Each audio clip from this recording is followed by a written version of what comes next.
Hi, everyone. Welcome back. I'm here with another guest speaker, which he will introduce himself in just a little bit. But just to give you guys an idea of what this video is about, a lot of people have been talking about the hometown heroes.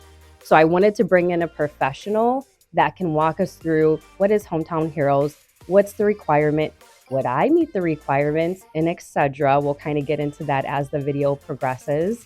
And you know what? Let's just jump right into it. I'm going to pass the mic over to. Hey, this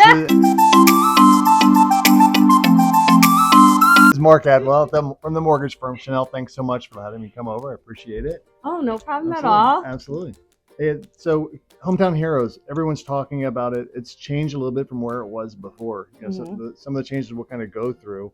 But hometown heroes was prior an occupation specific, for our frontline professionals, Okay. firemen and policemen. Okay, that's what I was just going to say. It was more for nurses, doctors, firefighters, Right. like you said. Okay. Right. So what they've done now is they've opened it up to everybody. So it's all occupations. Everyone will qualify for it. The parameters are still the same. It's still a 5% down payment assistance. Okay. We do look like credit scores of 640. Is Okay. that minimum eligibility?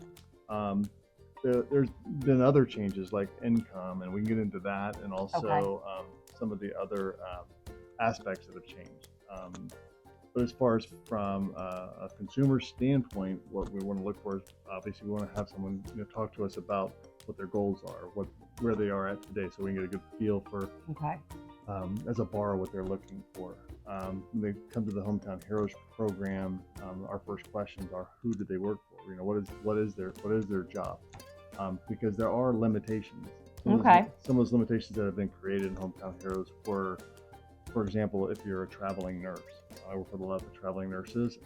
If their corporation is outside of Florida, but they don't have a brick and mortar in Florida, they're not going to be able to be eligible for this program, which is unusual. So they have to be, so if they work for a company, it has to be based in Florida. Is that what you're saying? It doesn't have to be based, but they have to have an office built, a brick and mortar building or presence in Florida. Okay. So, for example, let's say a nursing organization is, let's say, based in Georgia. Okay. For example, if they don't have a physical location here in Florida, that nurse that may reside here in Florida, but actually works for a company in Georgia, they would be ineligible for the program. Gotcha. Okay, that makes sense. Mark, if I was a first-time home buyer and you were trying to explain the Hometown Heroes program to me, the first question I would have for you would be, would I qualify? So sure, Chanel, so what we want to know first is, let's talk about your credit. Where is your credit at today? We're going to be looking for a 640 credit score. The next thing is we're going to try and understand what your assets are. And when I say what your assets, how much do you have saved up, or what do you have in 401ks? And sometimes you may not have much at all.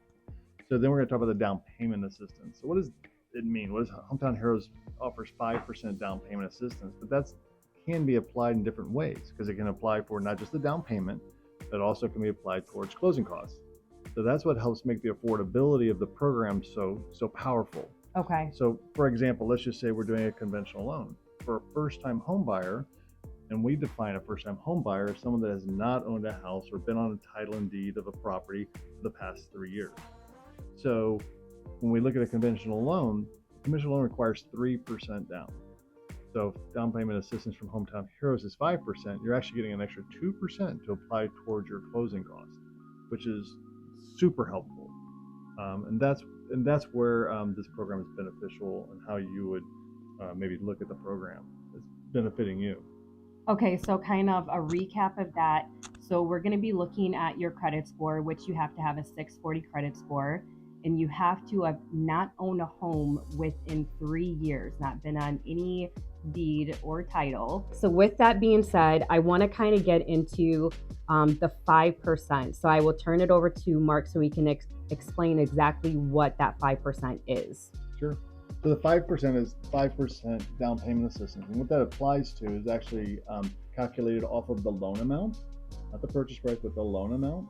What the 5% is when that's given to you at the closing to help you close on the house, that becomes what's called a second mortgage. It's like a silent second. What's interesting about that is there is no interest on it, and you don't have to make any payments on it. However, that is not a forgivable situation, so you do have to pay it back, and you pay it back in the future. So let's say you refinance and or you sell the house. At that time, those proceeds are taken out of the transaction settlement and pays off that second loan. Okay, so it doesn't. So if I buy a house now, I get the Hometown Heroes down payment assistance, and I go to sell the home. So for instance, let's say that 5% end up being, it could be between 10,000 and 35,000, I believe, right? Is that correct? Correct. Okay, 35,000 being the max. Now, with that being said, so when I go to sell, let's just say I have built equity into my home. And I apologize, you guys, I kind of started a little bit there. Someone's trying to call me and they're just like my train of thought. But anywho, to continue. So when I go to sell my home and I get equity in my home, does that affect my equity? That silent mortgage that we're talking about? Only when you go to refinance or sell it. So let's just say your house is appreciated. Let's say you got a $35,000 down payment. If your house has appreciated, say $100,000, and 5 years from now you're ready to refinance, and you want to pull $100,000 out of equity for renovations or whatever, when you do that, $35,000 would be deducted from the $100,000 to pay back the loan. Okay. And then the rest of the proceeds that you took on the cash out refinance would happen there. Same as if you sold it. If you had a net proceeds of $100,000 that you were expecting, 35,000 of that would actually go to pay that second off as well. So Okay. You'd leave with 5,000. Okay, that makes sense. Other aspects of this program, because it's quite intricate, but again, this is why you have a good lender. This is why you have a good realtor to walk you through all of this. So with that being said, I'm going to turn it over to Mark again, and he's going to explain just a few other aspects of this program, because guys, we can't cover everything because everybody is different. You got to remember, everybody's coming to the table with their own financial portfolio. Everyone's coming to the table with their own income, and which we're actually getting to in just a little bit, the income restriction. There are income restrictions. So Mark, if you want to talk about just the other aspects that a potential buyer would need to know. Sure. Well, right now in today's market, interest rates are always the topic that people are questioning. These programs are actually, the rates are a little bit lower than market, so which really makes it attractive for the first-time home buyer. What's also nice is the origination fees there's none of those. And then as far as income, it is county specific, but they did elevate the income limit, so a little bit higher for household income.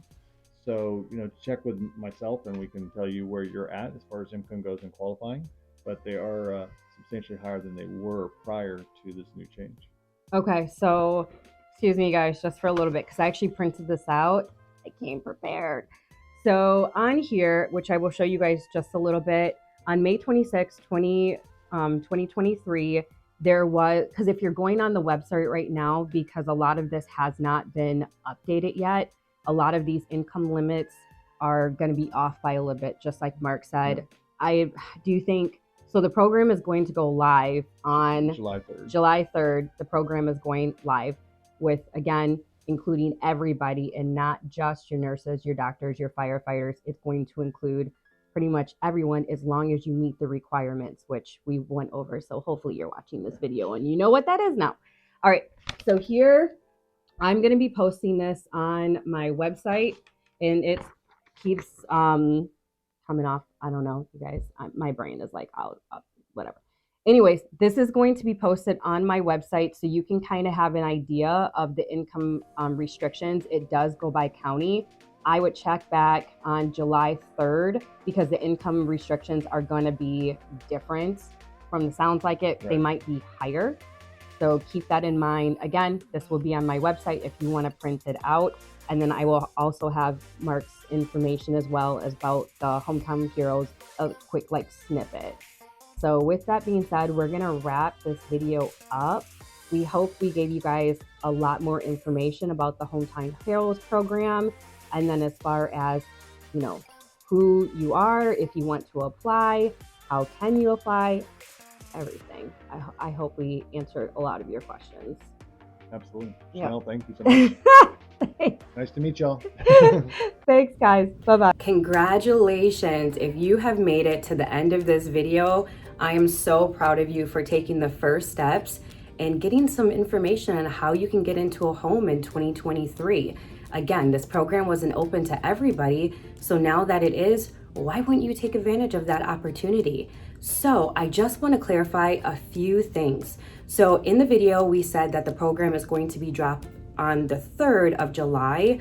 So I just want to clarify that. The program actually opens on July 1st, but you got to remember it's a holiday weekend and most lenders don't work on the weekend. And then, so we're thinking the information is going to be dropped on the 1st, but the actual funds, the funds for closing, so that up to 5%, that 10,000 to 35, that will actually drop to the lenders. So again, I just wanted to clarify that, keep that in mind. And like I said, congratulations to you, because no one else has seen this. So if you're seeing this, that means you made it to the end of this video. Congratulations. And I hope you're calling me and definitely taking the next steps in getting yourself into a home before the end of this year.